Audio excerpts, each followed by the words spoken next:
De volta com o nosso cenário político nesta sexta-feira. A gente tem muita coisa para conversar ainda, então já vamos direto aí para a nossa informação, Vonuvia, e depois a gente já conversa com o deputado federal Fernando Mineiro. Vamos de informação. Após a primeira reunião da Mesa Nacional de Negociação Permanente, realizada em 16 de fevereiro, o governo federal encaminhou a proposta oficial de reajuste salarial para os servidores públicos federais, de 7,8% sobre a atual remuneração a partir de 1º de março.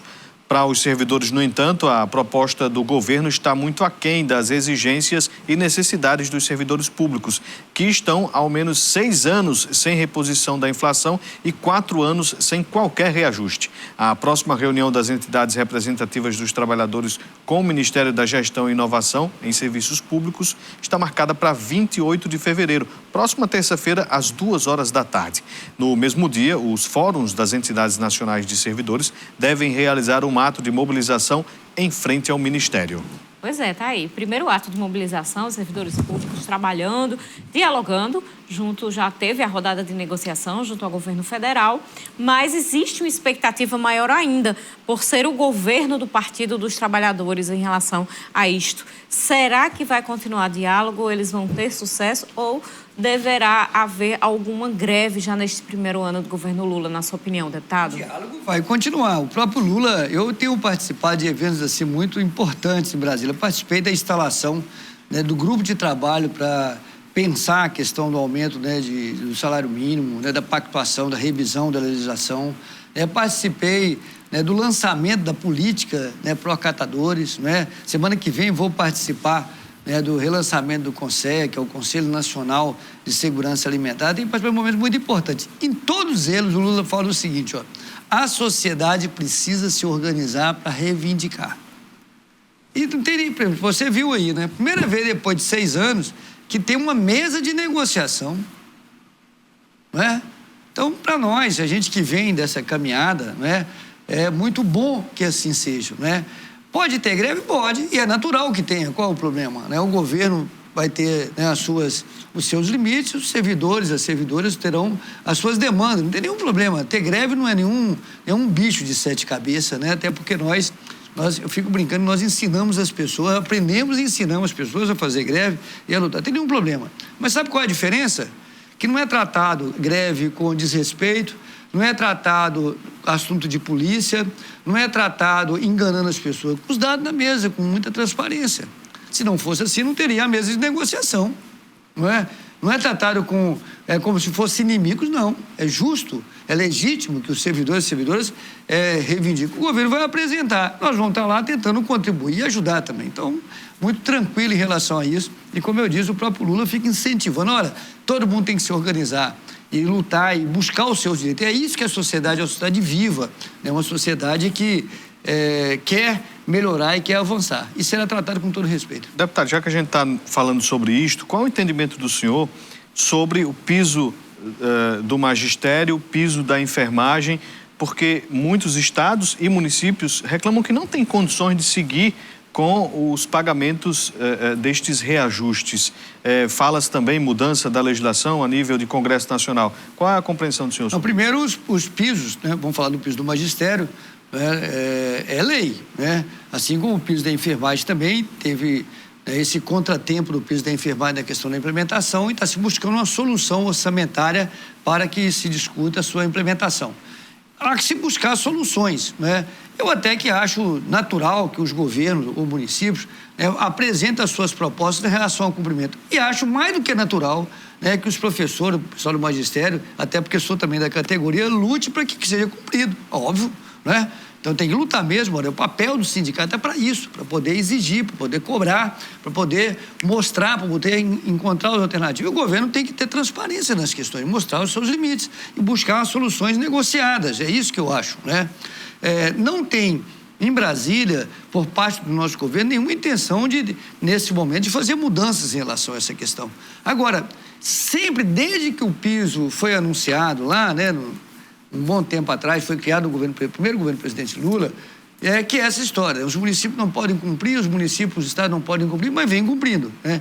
E com alguma dificuldade real, né? E outras nem tanto, muitas, digamos assim, inventadas. que eu sempre adotei como conduta da minha ação política? Ter a transparência em relação aos dados. O governo do Estado tem que colocar os dados com transparência na mesa, o governo federal coloca os dados com transparência na mesa, os governos municipais colocam os dados com transparência na mesa.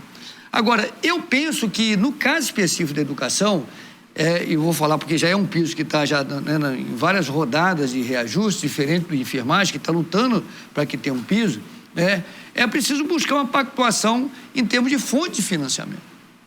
É preciso buscar um reforço, porque qual a ideia do piso? A ideia do piso era o Estado que tivesse, ou o município, a menos do custo aluno, ele teria uma complementação. Isso aí foi evoluindo e não teve uma atualização. Nós precisamos fazer um debate sobre a questão do custo aluno. Não é? Qual é o custo aluno efetivo? Para poder chegar numa situação de razoabilidade em termos qual o custo que o aluno está tendo e quem banca esse custo. Porque hoje, no Rio Grande do Norte, por exemplo, não tem suplementação. O Estado não tem suplementação, os municípios não têm suplementação, diferente de outros outros estados, 1 ou 2, que têm suplementação, porque o custo aluno é menor. Então, a gente precisa fazer esse debate. Eu sou defensor que coloca uma grande mesa de discussão para analisar esses dados, atualizar, afinal de contas, nós temos aí 10, 15 anos, já nessa luta, e ver o que precisa ser reajustado, mas que tem que ser cumprido, porque é uma lei que tem que ser cumprida. Nós temos aqui participação do Ocival Oliveira. Ele disse: lhe parabenizo pela brilhante entrevista e disposição para trabalhar pelo RN e o Brasil. É o Ocival do Abolição 1. Diz que me orgulho em ter votado em você para deputado federal. Está aqui, inclusive. Obrigado. Elogiando. Muito obrigada, Ocival, pela sua audiência. Daqui a pouco eu leio as perguntas, mas antes queria ir lá para aquela reunião. Teve até uma foto do encontro da bancada federal na ocasião da escolha de Benes Leocádio como coordenador da bancada. Como é que tem sido, como é que foi o encontro e como é que tem sido a relação, se há relação entre os diversos membros da bancada federal? Eu defendo que haja, Nós nos encontramos só para fazer a eleição do Benes. E na reunião eu falei o seguinte, olha, entre nós aqui a gente tem diferenças, Nós somos 11, 8 deputados e deputadas federais, 3, senadores e senadoras. Entre nós temos diferenças. O que depender de mim, eu vou fazer o esforço para unificar a bancada na defesa dos interesses do Rio Grande do Norte. Porque outros estados, eu tenho também visto isso, brigam, mas na hora dos interesses estão tudo junto. Por que no Rio Grande do Norte é diferente? Por que aqui impera a picuinha? O que depender de mim, eu vou trabalhar para esquecer as diferenças agora. Nós vamos lembrar da diferença das eleições do ano que vem, pau come, briga, disputa, bacana. Agora, se eu estou lá em Brasília, eu posso contribuir com o Estado, na questão de infraestrutura, nas questões importantes para o Estado, eu vou fazer o esforço para a bancada estar toda junta nisso. Depois, o pessoal já sabe qual é a minha diferença com os deputados e com as deputadas, sabe qual é a diferença. A pessoa reconhece cada um de nós. Então, eu não preciso estar lá brigando com o Benes, ou com o Girão, ou com não sei com quem, para o pessoal mostrar que eu sou diferente. Não, o pessoal sabe a minha diferença. Sabe que eu sou de uma maneira, os outros são do outro, não sabe? Agora, eu quero saber o seguinte, eu estou na luta lá para trazer recursos à infraestrutura do Estado, a governadora está nisso. Nós vamos ajudar ou não? Então, nós precisamos que a bancada federal se some com o governo do Estado, com a governadora Fátima, com os prefeitos e as prefeitas, para aproveitar esse momento que o Brasil está passando. Seguir o exemplo do Lula, Já pensou se o Lula dissesse, não, eu não vou para São Paulo não, porque São Paulo o governador é o Tarcísio que não votou em mim. Quem ia pagar o preço? Quem está lá sendo vítima da tragédia, da enchente. O que o Lula fez? Não, eu vou lá, vou chamar o Tarcísio, vou chamar o prefeito e vamos aqui unir. Eu penso a mesma coisa. Então, eu fico dizendo que a gente vive em tragédias permanentes no Brasil, E uma delas é essa picuinha. Da minha parte, o que for possível para unificar a bancada em defesa dos interesses do Estado, com a orientação, a discussão e o diálogo com a nossa governadora, eu vou fazer. Não tenho dúvida. E foi isso que eu falei, Benes, eu estou votando em você para isso, para que tenha uma concertação e a gente ajude aqui o Estado.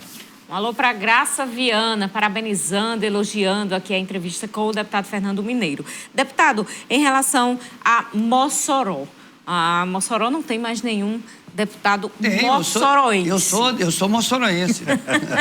E aí existe justamente essa expectativa. Quem é que vai mandar benefícios para Mossoró? Quem vai destinar emendas? A gente, logo ali, depois da eleição, divulgou que houve uma conversa entre o senhor e o prefeito Alisson Bezerra. Como é que tem estado essa relação e o que é que o moçoroense pode esperar do mandato de Fernando Mineiro? Não, primeiro, Mossoró pode esperar do mandato de Fernando Mineiro toda a disposição para ajudar a cidade e a região. Toda a disposição, não é? A mesma coisa que eu fiz como secretário, né?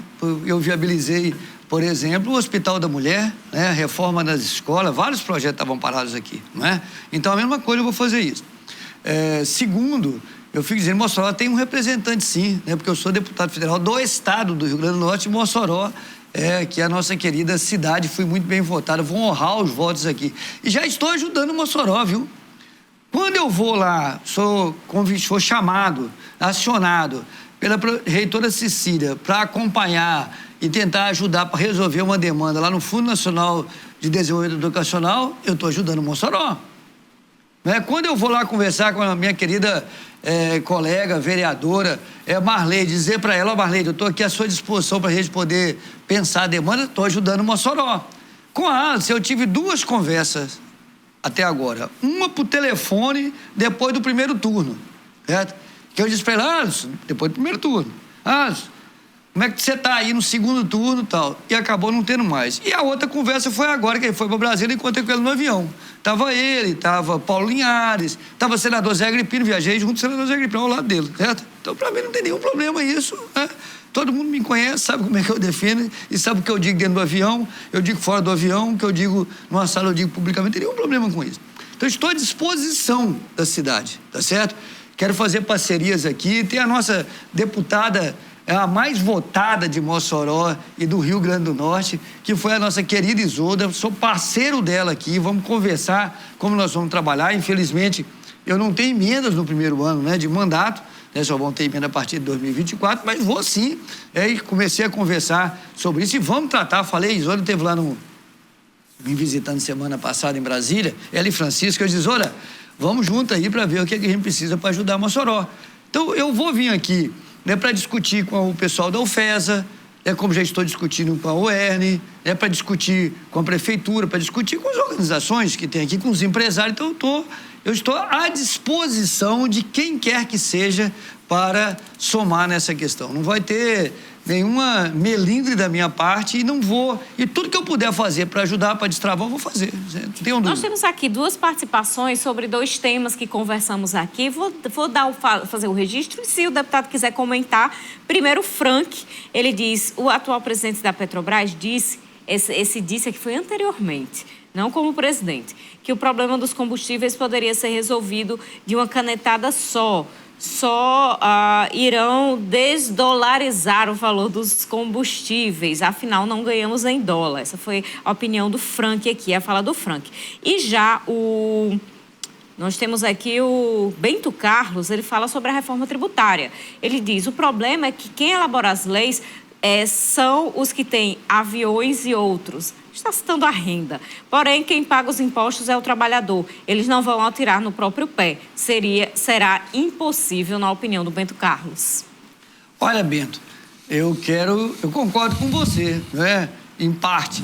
Agora, por isso que eu falei aqui que é fundamental o papel da imprensa, é fundamental que a dona de casa, né, que o trabalhador, que o desempregado, né, que o jovem entenda que a situação que nós estamos vivendo passa pela questão dos tributos, pela injustiça dos tributos no Brasil, pela falta de progressividade desses tributos. Então, nós precisamos mudar essa questão.